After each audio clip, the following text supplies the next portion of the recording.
Folks, before we get started in this video, a quick word about the intro you just saw.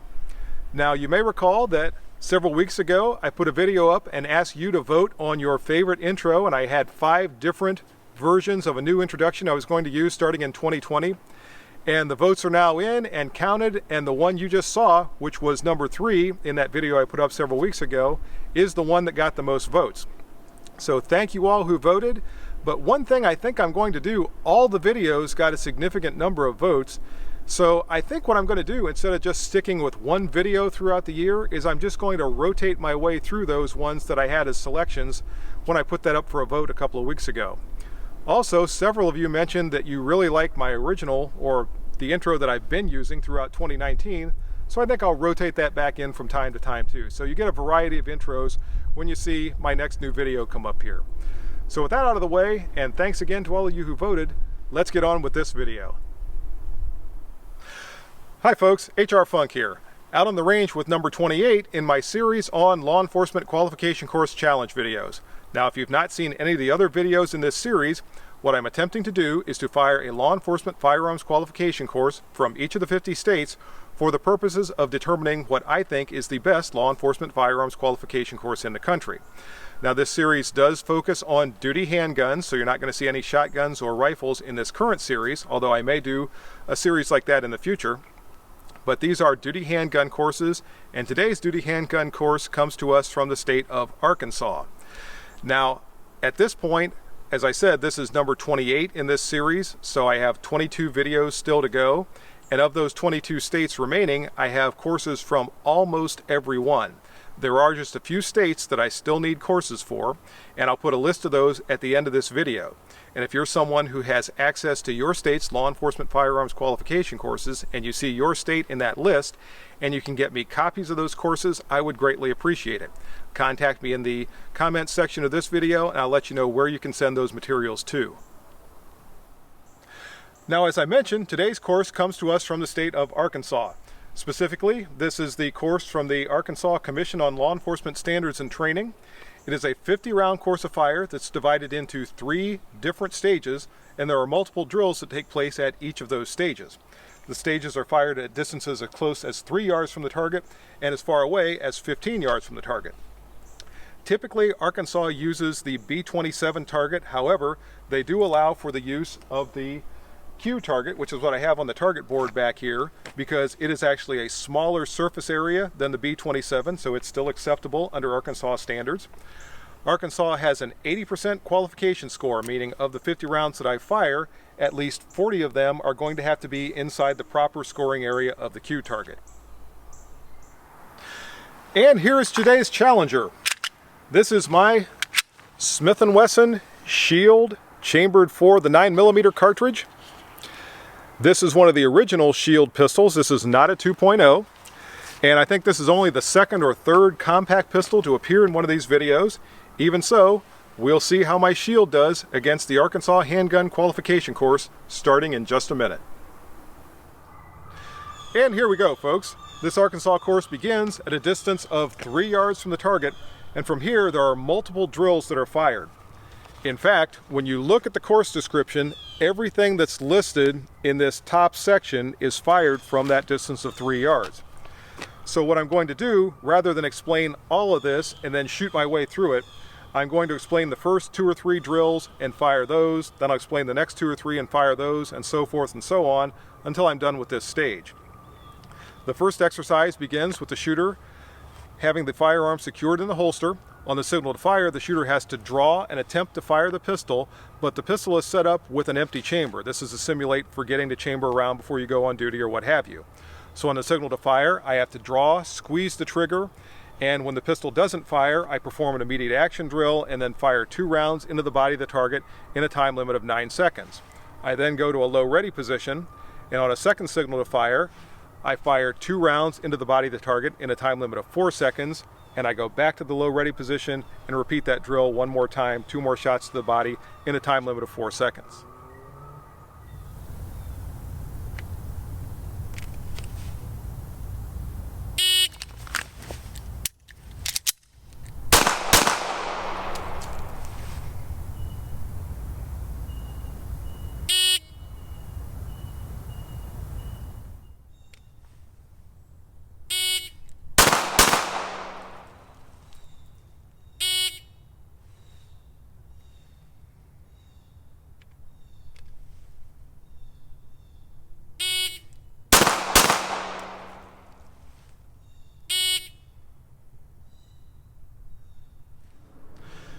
The next 3 drills that I fire are all going to be strong hand only, and I'm still at this distance of 3 yards from the target. The first drill begins with the firearm secured in the holster, and on a signal to fire, I have to draw and dominant hand only fire 2 rounds into the body of the target in a time limit of 5 seconds. I then go to a low ready position, and on a second signal to fire, I fire 2 shots into the body of the target in a time limit of 4 seconds, and I repeat that drill by going back to the low ready position, getting another signal to fire, and firing 2 more shots into the body of the target in that 4-second time limit. After that second 2 shots to the body, or that second drill coming from the low ready position, I have to perform a tactical magazine exchange, which is not defined in my course description, but I take that to mean a reload with retention, which is what we call it here in Ohio, meaning that I'm going to have to retain the magazine that was in my pistol as I reload with the second magazine, and then prepare for the next 3 drills after that.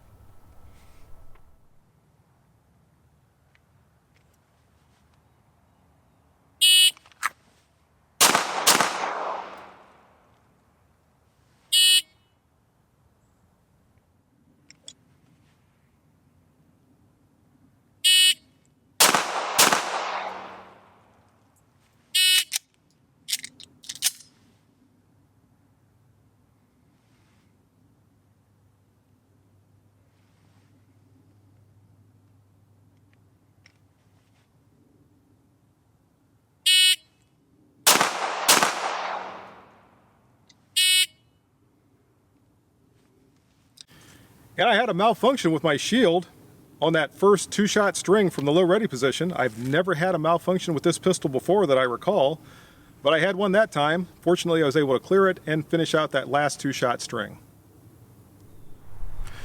Because of that malfunction, I did not complete my tactical magazine exchange, but since that's not contained within the time limit, there's no requirement for me to do it within that 4 seconds. So I'll go ahead and do my tactical magazine exchange now, and then I'll fire out the next part of the course.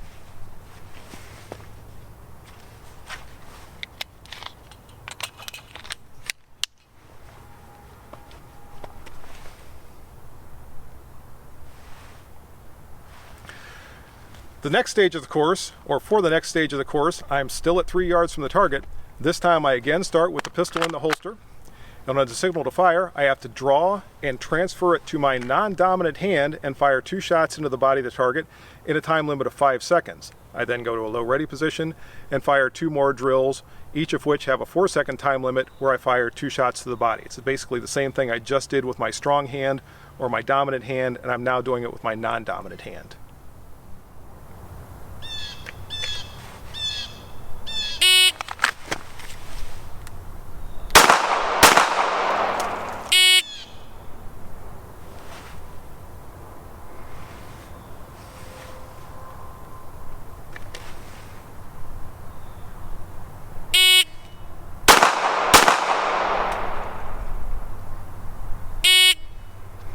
I didn't reset my timer, but those 2 shots were in 1.84 seconds, so I think I made the 4-second time limit.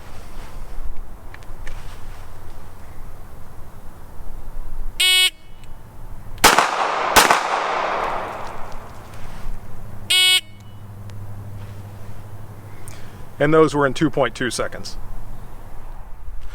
For the next stage of this Arkansas course, I'm back to a distance of 7 yards from the target. And from here, I fire 3 different drills. The first requires me to begin with the firearm in the holster, and on a signal to fire, I have to draw and fire 3 shots into the body of the target in a time limit of 7 seconds. I then go to the low ready position, and from the low ready position, on a second signal to fire, I fire 3 rounds into the body of the target, perform a combat reload, and then fire 3 more rounds into the body of the target in a time limit of 16 seconds. And for the final drill, I again go to the low ready position, and on a signal to fire, I fire 5 rounds into the body of the target in a time limit of 10 seconds.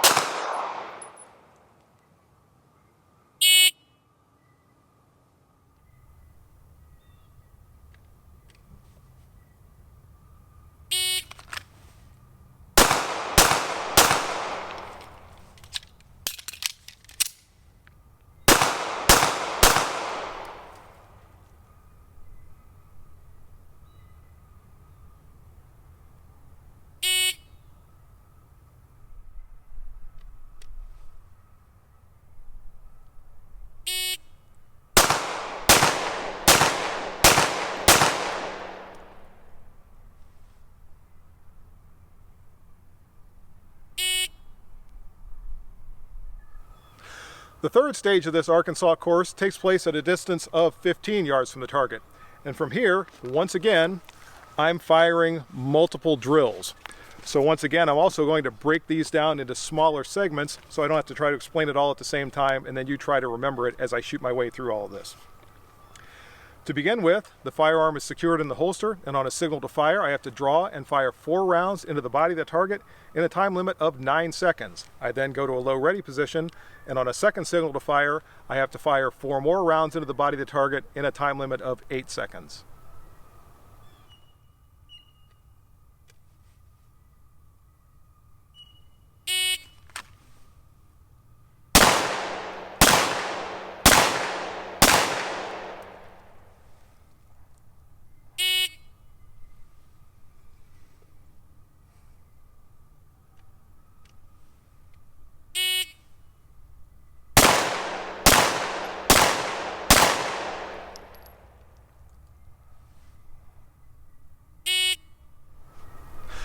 The next 4 drills in this Arkansas course are actually just the same sequence repeated one time. What I'll do is start out with the firearm in the holster, and on a signal to fire, I have to draw and fire 3 shots into the body of the target in a time limit of 7 seconds. I then go to a low ready position, and on a second signal to fire, I fire 2 more rounds into the body of the target in a time limit of 4 seconds. Then I just repeat that same sequence. Pistol goes back in the holster, signal to fire, 3 shots into the body in 7 seconds, back to low ready position, 2 more shots into the body in 4 seconds.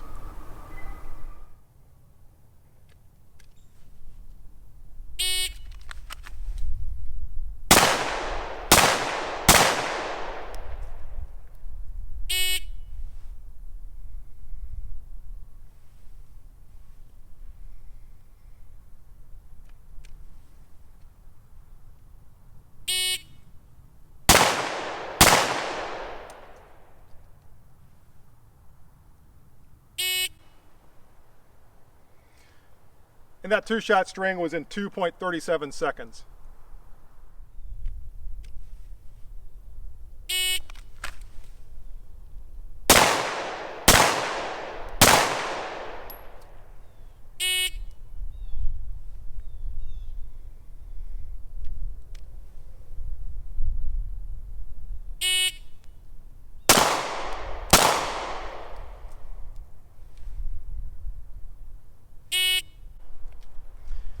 And that last 2-shot string was 2.56 seconds.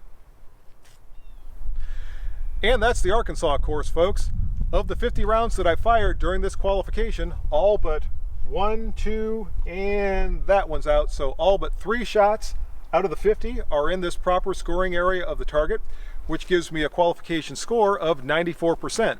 You may recall back at the beginning of the video, I mentioned that Arkansas has a qualification standard of 80%. Now, once again, with this course, we saw just basically a straight-up marksmanship assessment. There was a little bit going on with dominant and non-dominant hand shooting and drawing from the holster, but there was no shooting from cover, there were no failure drills, there was no forced transition, there was no shooting and moving. None of the things that we've seen in some of these other courses that have already been presented in this series.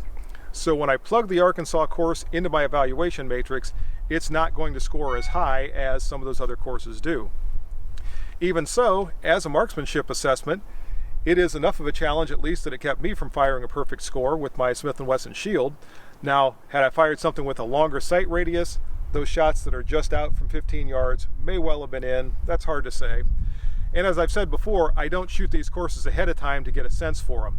If I'd slowed down my shooting a little bit with the Shield on some of those stages, or specifically from the 15-yard stages, I would probably also have those shots inside the proper scoring area.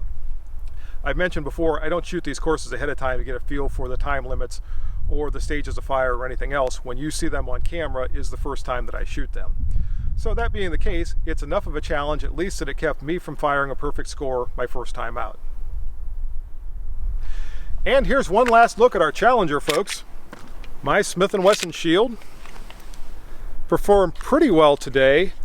That malfunction that I experienced early on in the course really puzzles me. I have never had a malfunction that I recall with this pistol before. Now, I was firing Nosler 147 grain factory ammunition, so these were not hand loads or anything else. But partway through the course, I transitioned over to another type of ammunition. I had some Lawman 115 grain ammunition left over that I finished up the course with from about halfway through on. Obviously there was no issue with that. It makes me wonder if maybe there was some problem with that one round of nozzler ammunition that caused the pistol to malfunction when it did, as I said early on in the course. Otherwise it ran fine. Even so, I'm going to keep an eye on this pistol the next time I bring it out, or the next few times I bring it out, and make sure it's not starting to develop some sort of an issue with the pistol itself, or maybe the magazine spring starting to get weak or something like that. And that's the video for today. I hope you enjoyed it. As always, if you have any questions or comments, make sure you forward those to me. Remember, if you order anything from Optics Planet, be sure to use my discount code, which is... And if you use that discount code, it's good for 5% off anything you order from Optics Planet. See you next time, folks, and until then, good shooting. Bye-bye.